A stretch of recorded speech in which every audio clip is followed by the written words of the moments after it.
नमस्कार दर्शकों, दिनांक 7 नवंबर 2025 को ग्राम पंचायत स्वदेश नगर ने अपने ग्राम सभा मीटिंग में कुछ चौंकाने वाले प्रस्ताव पारित किए, जिसमें से मुख्य प्रस्ताव आने वाले इलेक्शन का बायकॉट है। दर्शकों, आपको बता देते हैं कि ग्राम सभा मीटिंग में कौन कौन सा प्रस्ताव पारित किए गए। पहला, ग्राम सभा के सदस्यों ने जोरदार तरीके से यह प्रस्ताव उठाया और पास किया कि ग्राम पंचायत स्वदेश नगर के ग्रामीण अंडमान निकोबार एडमिनिस्ट्रेशन की तरफ से लोगों के प्रतिनिधियों का अनदेखी के कारण आने वाले चुनाव का बायकॉट करेंगे। चूंकि अंडमान निकोबार एडमिनिस्ट्रेशन या उनका कोई भी हाई कमांड इस यूटी के डेमोक्रेटिक सिस्टम में जनता और उनके प्रतिनिधियों का परवाह नहीं करता है, इसलिए इस अपमान के जवाब में आम जनता ने ग्राम सभा के सर्वसम्मत प्रस्ताव से आने वाले सभी चुनावों का बायकॉट करने का फैसला लिया है। आम जनता ने यह भी प्रस्ताव पास किया है कि मौजूदा पंचायत संसद के अगले सेशन में 0 आवर या स्पेशल मेंशन के दौरान इस मामले को संसद एलएस में उठाने के लिए मेंबर ऑफ पार्लियामेंट से रिक्वेस्ट करेगी। इसमें 8 सालों से आम नागरिकों, गर्भवती महिलाओं, डायलिसिस मरीजों, ड्राइवरों वगैरह की परेशानियों को हाईलाइट किया जाएगा। एमपी को काम का स्टेटस, जारी और खर्च किए गए फंड, शामिल ठेकेदारों, हाई कोर्ट के फैसले और मोर्थ द्वारा की गई कार्रवाई के बारे में जानकारी लेनी चाहिए।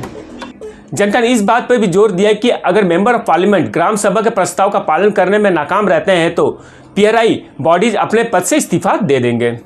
दर्शकों, यह प्रस्ताव भी पास किया गया कि प्रधान अंडमान निकोबार एडमिनिस्ट्रेशन के संबंधित अधिकारियों के खिलाफ हाई कोर्ट जाएंगे, क्योंकि उन्होंने 20 जनवरी 2022 को माननीय lieutenant governor Andaman Nicobar islands द्वारा जारी गैजेट नोटिफिकेशन का उल्लंघन किया है। यह उल्लंघन पंचायत स्तर पर कोऑपरेटिव सोसाइटीज में रोजगार और एडमिनिस्ट्रेशन द्वारा जीवन का अधिकार, जमीन पर आने जाने का अधिकार, बिना हथियारों का इकट्ठा होने का अधिकार जैसे मौलिक अधिकारों के खिलाफ खड़ी की गई रणनीतिक चुनौतियों के बारे में है। इन मौलिक अधिकारों को NH4, हॉस्पिटल की सुविधाएं, बिजली, शिक्षा आदि जैसे बुनियादी सुविधाओं से वंचित करके चुनौती दी जा रही है। दर्शकों, उसी दौरान एविलेंट मीडिया का रिपोर्टर ने ग्राम पंचायत स्वदेश नगर के प्रधान श्री देवव्रता दास जी से कुछ सवाल जवाब किए। आगे के वीडियो में सुनिए इस मुद्दे पर वो क्या कहते हैं। धन्यवाद दर्शकों। पंकज सिंह, एविलेंट मीडिया से। लेकिन सर, लगभग 80 से 90 आदमी लास्ट ईयर वोट दिया, उन लोग का नाम है नहीं, मेरा नाम भी नहीं है वोट लिस्ट में। प्रधान जी सीधा बात बोलता है। देखिए, मेरा फैमिली का सारा नाम डिलीट है, किसी का नहीं है, तो एक साजिश है कि नहीं है, आप बोलिए। देखिए, उसका जिम्मेदार मैं नहीं हूँ, क्योंकि मैं नया बीएलओ हूँ। 1 महीना पहले आया हूँ यहाँ पे, ये पार्ट में नया बीएलओ है, तो नया बीएलओ आपको ऊपर आरोप नहीं लगा, आप चढ़ा दूंगा। मैं आपको एडवांस में दे दूंगा। ठीक है,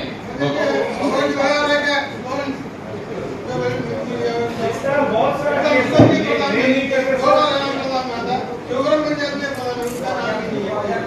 आप लोग फोन करिए मेरे को, मैं आप लोग घर में आऊंगा, आगे डॉक्यूमेंट्स लेके आप लोग वोटर लिस्ट में नाम चढ़ा दूंगा।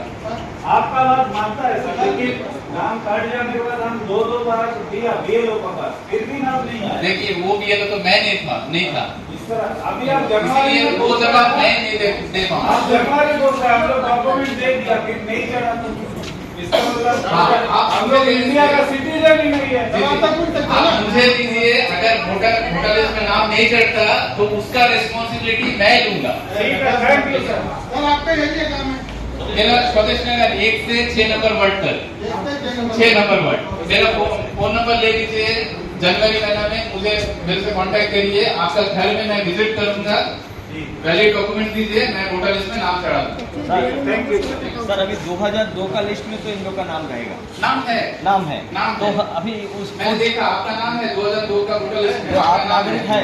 आप लास्ट इलेक्शन जनता यहाँ पे पास होता वो बात को नहीं बचता, क्योंकि वो बात भेजने से भंडा फूट जाएगा, यही बात है। तो जो हुकुम आपका वो हिसाब से मान्यता होगा।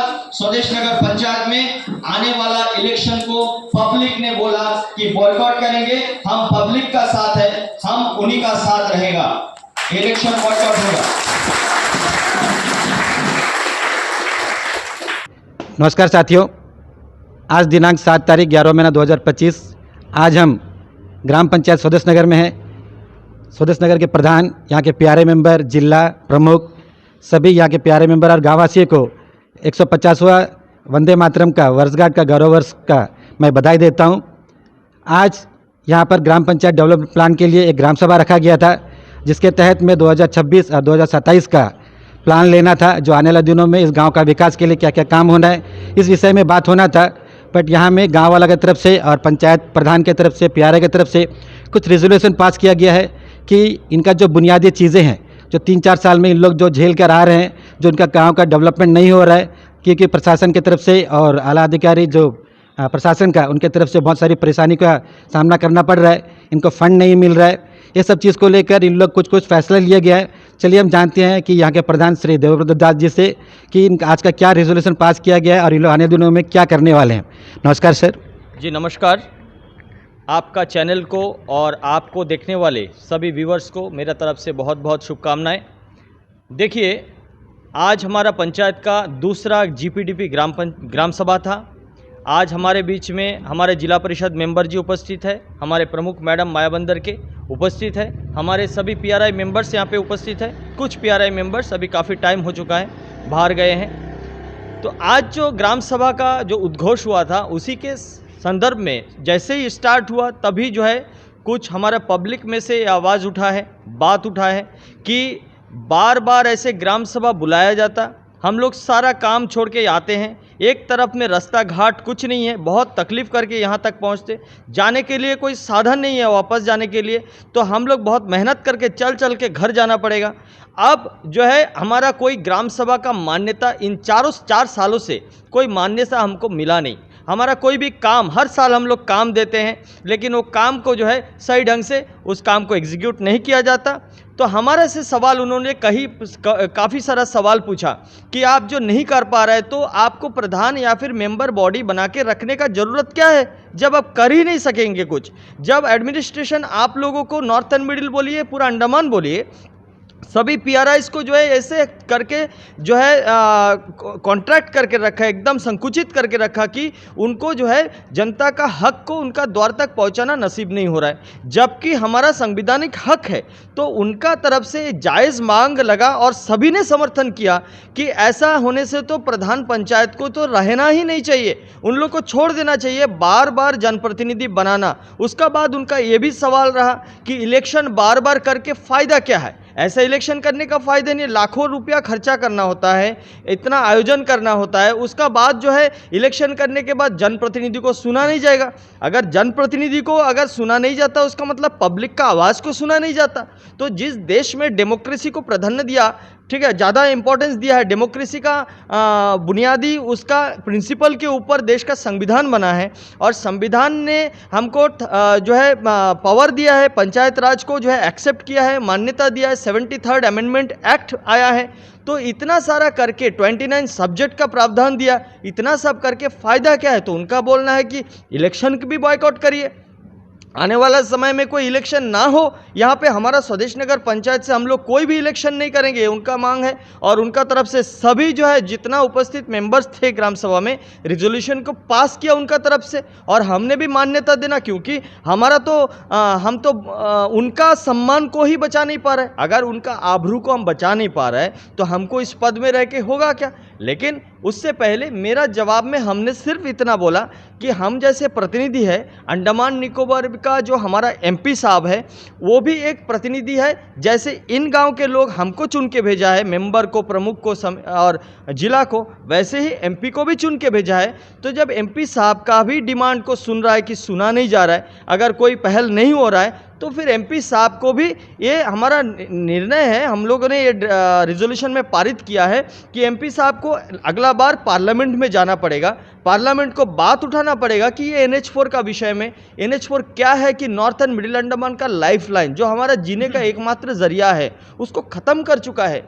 आज हमारा एग्ज़ाम शुरू हुआ है स्कूल में, बच्चा लोग को कौन सा मन बड़ा करके हम लोग बच्चा लोग को स्कूल भेजेंगे? बोलिए, छोटा छोटा KG 1-2 का बच्चा है, विवेकानंद स्कूल यहाँ से 10 किलोमीटर दूर है, यहाँ से बच्चा को हम विवेकानंद स्कूल को भेजेंगे, रास्ता का ये हालत है। आए दिन जो है वहाँ पे एक ना एक हादसा सुनाई देता है। पिछले दिन कल जो है, कल या परसों, कल जो है कोरंगनाला में गाड़ी फंस चुका था, पीछे स्कूल बच्चा लोग का जो है छोटा छोटा टुक गाड़ी था। पुलिस प्रशासन का आदमी लोग, उन लोग मजबूर हो गया बोलने के लिए, चलिए हम ही लोग जो है गाड़ी को धक्का मारता। कौन निकालेगा? कोई हिटाची नहीं है, कोई क्रेन नहीं है, कुछ नहीं है। लास्ट में पब्लिक सब मिलकर इकट्ठा होके धक्का मार के गाड़ी को निकाला। इस तरह में छोटा छोटा ऑटो, टुक टुक, ये अगर पलटी हो गया तो हमारा बच्चा का जान तो जोखिम में आ गया। याद होगा पिछला साल जो है बस एक्सीडेंट में हमारा कई बच्चों का जो है देहांत हो चुका है। ठीक है, कई जो है नौकरी के लिए सुबह सुबह कामकाज के लिए निकला था, कई जन का जो है प्राण चले गया। तो इस तरह नौबत अंडमान में, खास करके नॉर्थ एंड मिडिल अंडमान में बना है। अगर इमरजेंसी में हमको एक फायर एक्सीडेंट हो जाता है, अगर फायर ब्रिगेड को बुलाना है, इमरजेंसी को पहुंच ही नहीं सकता, वो पहुंच नहीं पाएगा उस जगह में, वो इसको आग को बुझाने के लिए। तो इस तरह कई हादसा हम लोग को देखने को मिलता है। पुलिस को इमरजेंसी बुला देने से वो पहुंच नहीं सकेगा, एम्बुलेंस की इमरजेंसी बुला देने से वो पहुंच नहीं सकेगा। इस तरह नौबत बना हुआ है। तो हम लोगों को एक ग्राम सभा से हम लोग ये डिमांड रखा है एमपी साहब से कि अगला जो सेशन होगा पार्लियामेंट सेशन में आप इस बात को, आपका 0 आवर में आप रेज करिए इस बात को कि अंडमान में ये NH4 का साथ क्या हुआ, नॉर्थ एंड मिडिल अंडमान में, इसका प्रॉपर ब्यूरो जो है अंडमान का लोग जो आपको चुन के भेजा है नॉर्थ एंड मिडिल अंडमान से इतना भारी वोट देके, तो आप जो है इनका प्रति अपना जो है कर्तव्य है, जिम्मेदारी है, उनको का रिक्वेस्ट है कि आप निभाएंगे। आप पार्लियामेंट में क्वेश्चन रेज करिए। उसका बाद NH4 का कॉन्ट्रैक्ट कितना जन को मिला, क्या रुपया था, क्या क्या काम हुआ, उसका पूरा रेजोल्यूशन का डेटा हम लोग MP साहब को दे देंगे। और MP साहब पार्लियामेंट्री स्टैंडिंग कमेटी है उसमें रेज करिए। हम लोग PIL फाइल करेंगे, उसके लिए आप एंडोर्स कर दीजिए, आप एंडोर्स करिए, आप प्रतिनिधि है हमारा, आप एंडोर्स कर दीजिए, PIL हम फाइल करेंगे।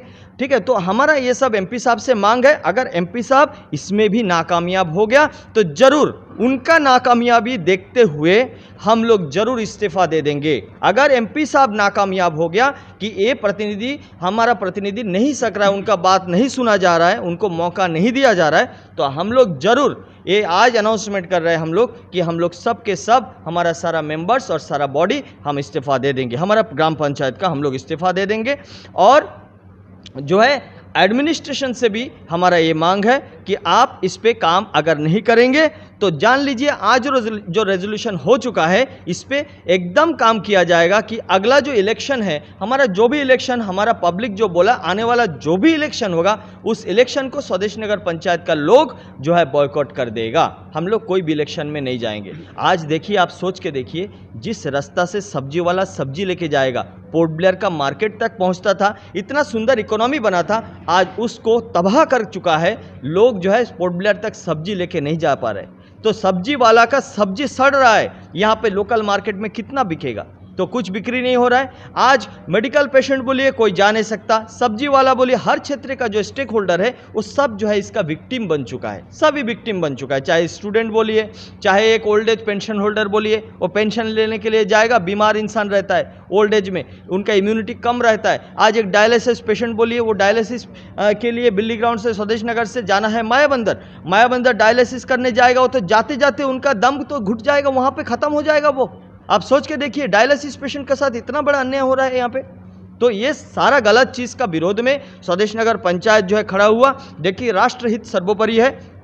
हमने ये आदर्श जो है मेरा प्रधानमंत्री से सीखा है कि राष्ट्रहित सर्वोपरि है, तो इस हिसाब से जो है हम आगे बढ़ेगा। प्रधानमंत्री जी का बोलना था कि अगर देश हित में आपको काम करना है तो उसके लिए सोचना नहीं है कि कौन कहाँ से देख रहा है, कौन कहाँ कितना तारीफ कर रहा है, वो हमको चाहिए नहीं। हमको राष्ट्रहित में, मेरा गांव से मेरा राष्ट्र शुरू हुआ, मेरा लोक से मेरा राष्ट्र कल्याण का भावना है, तो इसीलिए अगर इनका कल्याण नहीं हो सकता तो हम जो है इसमें सहयोग नहीं करेंगे। हमारा जनता ये भी बोला, आने वाला समय में प्रशासन से जो भी आदेश जारी होता उस आदेश को मानना नहीं है। अगर हमारा आज ग्राम सभा में बैठ करके हम लोग रेजोल्यूशन ले रहे हैं, अगर ग्राम सभा को तौहीन किया जाता है, ग्राम सभा का मान्यता नहीं है, तो उनका बात मानना जरूरी नहीं है। या अंडमान निकोबार या फिर देश प्रशासन का अधिकारी IAS ऑफिसर से नहीं चलेगा, जनता का आदेश से चलेगा। जो है बाकी जो नौकरी कर रहा है वो जो है इस आदेश को फॉलो करके नौकरी करेगा। तो यही वजह से जो है आज का ग्राम सभा हम लोग बुलाए थे, लेकिन ऐसा बात यहाँ पे आ गया कि हम लोग जो है यहाँ पे रेजोल्यूशन बना है सारा चीज़ का, और रेजोल्यूशन जहाँ जहाँ भेजना है प्रधानमंत्री तक भी हम लोग रेजोल्यूशन भेजेंगे। और सभी जो पॉलिटिकल पार्टी है, सभी पॉलिटिकल पार्टी से भी हमारा विनम्र निवेदन है कि आप राजनीति में सशक्त राजनीति करिए। जनता को मजबूती नहीं देने से वो राजनीति कभी भी सशक्त नहीं होगा, तो इसीलिए सशक्त राजनीति करिए, उसका रूपरेखा सशक्त बनाइए। आप लोग और एक साल 4 महीना बाकी है, क्या आपको लगता है कि जो पंचायत राज एक्ट 1995 के तहत में आपका जो बुनियादी चीज़ पूरा करना है उसके लिए आपको सफिशिएंट फंड मिलता है, और पंचायत की तरफ से जो रोज़गार देना है, एक तो आप कोऑपरेटिव सोसाइटी के माध्यम से दे सकते हो और एक मनरेगा के माध्यम से दे सकते हो, क्या इसके लिए आपको फंड मिल रहा है? इसके बारे में थोड़ा बताइए। देखिए, ये बहुत ही एक इम्पोर्टेंट क्वेश्चन आपने पूछा, सवाल पूछा। मनरेगा गांव में सरकार एक्ट के माध्यम से सरकारी कानून बनाते हुए उसको लागू करते हुए मनरेगा को जो है ऐसा व्यवस्था लेके आया जिसमें घर में रोजगार जाएगा, जो गरीब से गरीब आए उसका घर में रोजगार जाएगा, और ये व्यवस्था चलते आ रहा था। अचानक से हम लोगों ने देखा पंचायत में आने के बाद में मनरेगा का, मान लीजिए अगर 100 जॉब कार्ड है, 100 जॉब कार्ड है, तो 100 को 100 डेज का एक एक जॉब कार्ड को 100 दिन गारंटी देता है सरकार। लेकिन 100 दिन का रोजगार छोड़िए, 10 दिन का, एक 365 दिन में 10 दिन का रोजगार मिलता कि नहीं, वो सबसे बड़ा सवाल है। तो जब एक्ट बना के, यही सवाल ग्राम सभा में उठा था, जब एक्ट बनाया गया, कानून बनाया गया, तो कानून का वायोलेशन कौन करता है, कानून का उपेक्षा कौन करता है? जनता तो नहीं किया, जनता राजी था। आप जब भी बोलता जो जॉब कार्ड का EKYC कर लो नहीं तो काम नहीं मिलेगा, जनता तुरंत आके EKYC करता। लेकिन आप काम देते कहाँ हो? कोई काम नहीं दिया आपने।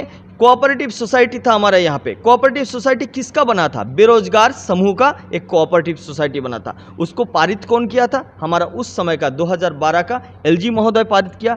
अंडमान में ऐसा कौन इतना ताकत पकड़ के बैठा है जो LG को जो है अवॉइड करके, LG का आदेश को वायलेट करके अंडमान में एक कानून लागू कर दिया? ऐसा कौन इतना आदेश, इतना ताकत पकड़ के बैठा है? हमारा राजनीतिक दल को भी ये जरूरी है कि इसको खुलासा करे कि कौन इतना ताकत पकड़ के बैठा है, और अंडमान एडमिनिस्ट्रेशन को भी प्रेस कॉन्फ्रेंस करना चाहिए कि आप में से कौन है LG का आदेश को वायलेट कर सकता, ये थोड़ा खुलासा करिए। क्यों बंद करके रखा? जबरन अपना मन मर्जी से बंद कर देगा, ये कभी जायज़ है?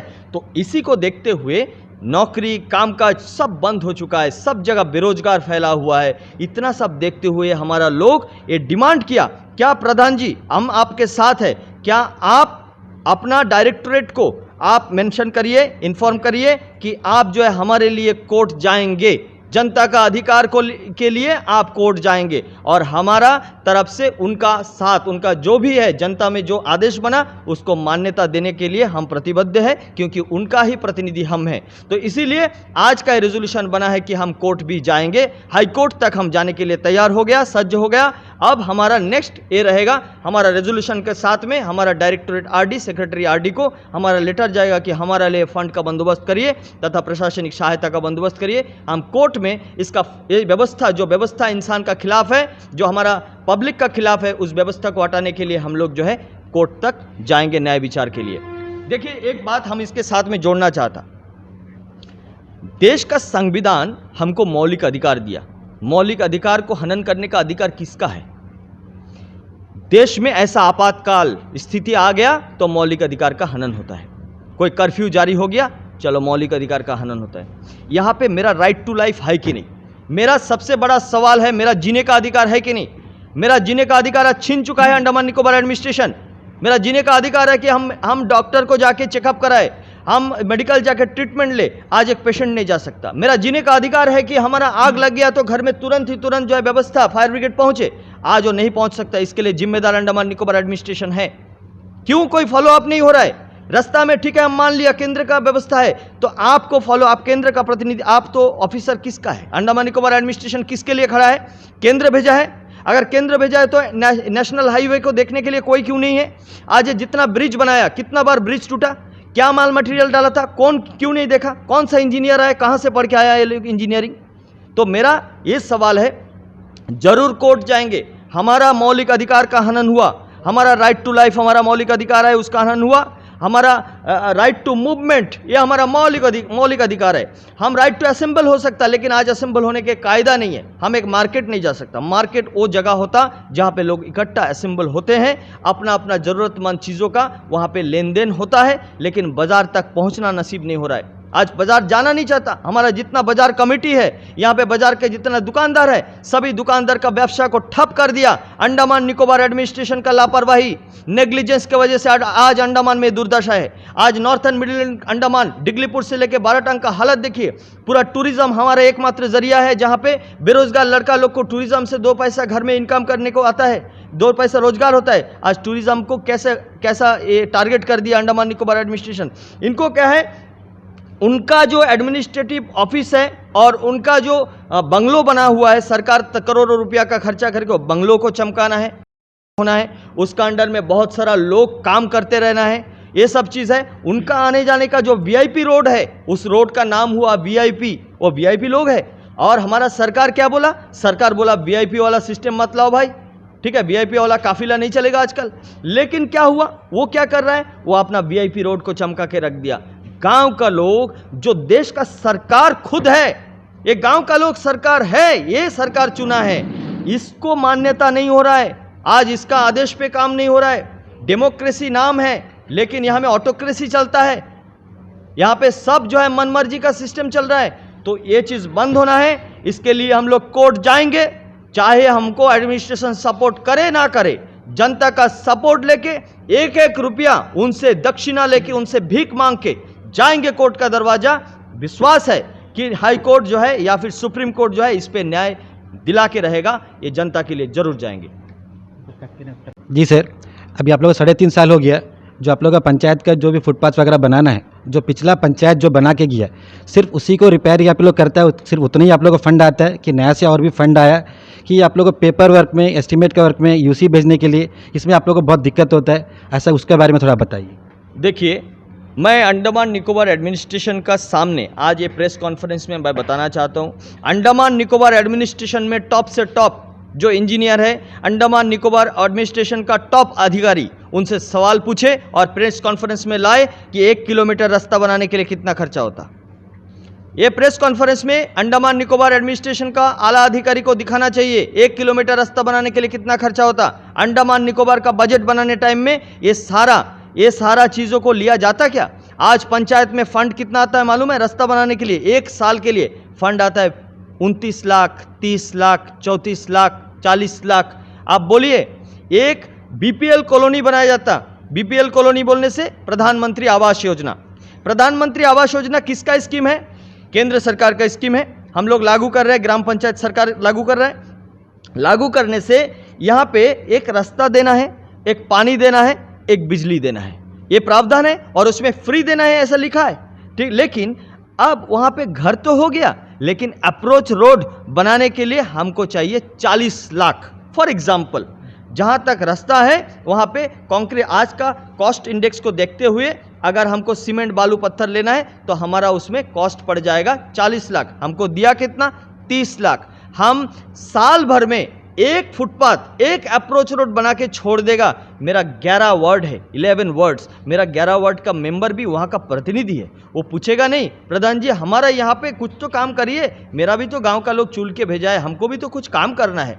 तो बोलिए, ये षड्यंत्र है, ये स्ट्रैटेजी है गणतंत्र को यहाँ पे खत्म करने का, पंचायत राज व्यवस्था को खत्म करने का। आप जो सवाल पूछा जायज़ है, हम काम कैसे करेगा बोलिए? क्या फुटपाथ बनाएगा? पिछला जो करके गया था उनका व्यवस्था आज लग रहा है कि सबसे अच्छा था। आज हम कंपैरिजन बाय कंपैरिजन ये डिसीजन लेना पड़ रहा है कि उनका व्यवस्था ही अच्छा चल रहा था और हमारा टाइम में नॉर्थ एंड मिडिल अंडमान में हमारा सांस घुट रहा है। हम घर से रास्ता में जाएगा, रास्ता खराब, हम हॉस्पिटल में जाएगा, हॉस्पिटल का कंडीशन नहीं है, हमको कोई और डिपार्टमेंट जाएगा, पीडब्ल्यूडी जाएगा, उसके पास नट बोल्ट नहीं है।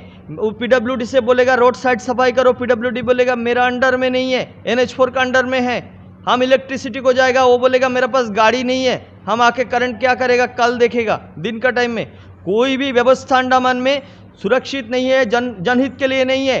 तो ये नौबत बन चुका है, ये था नहीं। मेरा जन्म यहाँ पे हुआ, अब मेरा जन्म यहाँ पे हुआ, मेरा अधिकार यहाँ पे है, कोई और आके यहाँ पे अधिकार जमाएगा वो तो नहीं होगा बाबू। आप कितना भी बड़ा ऑफिसर है, यहाँ से जाएगा नियम हम बनाएंगे अंडमान में, आप उसको पारित करिए, नहीं होगा तो कोर्ट जाएंगे। सीधी सी बात है, कि आपका नाम में जो बाबू इसको रोकने टोकने का काम करता, कोई भी बाबू को सुरक्षित छोड़ेंगे नहीं, वो बाबू को कोर्ट तक घसीट देंगे। ये बात इतनी सी है। साहब, आप जो पूछा बिल्कुल जायज़ है, हम लोग उस कदर काम नहीं कर सक रहे हैं, इसीलिए आज पब्लिक जो है बौखला गया। पब्लिक बौखलाया नहीं है, ये गलत शब्द मैंने यूज़ किया, आई एम सॉरी, बौखलाया नहीं है। आज उनका होश आ चुका है कि ठग रहा है सब। तो आज उन्होंने ये बोल दिया कि कोर्ट का दरवाज़ा ठकठकाना है, कोर्ट तक जाना है, न्याय विचार करना है, एमपी साहब को बोलना है ये सब करने के लिए। तो सारा जो है व्यवस्था आज हमारा ग्राम सभा रेजोल्यूशन में बना है और ये जीपीडीपी ग्राम सभा है, इसका सारा कॉपी मिनिस्ट्री को अपलोड हुआ है। ये बता देता आपको, मिनिस्ट्री को अपलोड हुआ है ये सारा बात। धन्यवाद। बहुत बहुत धन्यवाद सर। मैं वेंकट राव, एविलेंट मीडिया से। रंगत में online form filling, computer job works, E PAN का generate, job recruitment forms, agreement, affidavit, IGNOU admission, passport apply, learning and driving licence apply, vehicle fitness, road tax, insurance, open school admission regional price में करवाना चाहते हैं तो आइए एविलेंट computer centre रंगत में।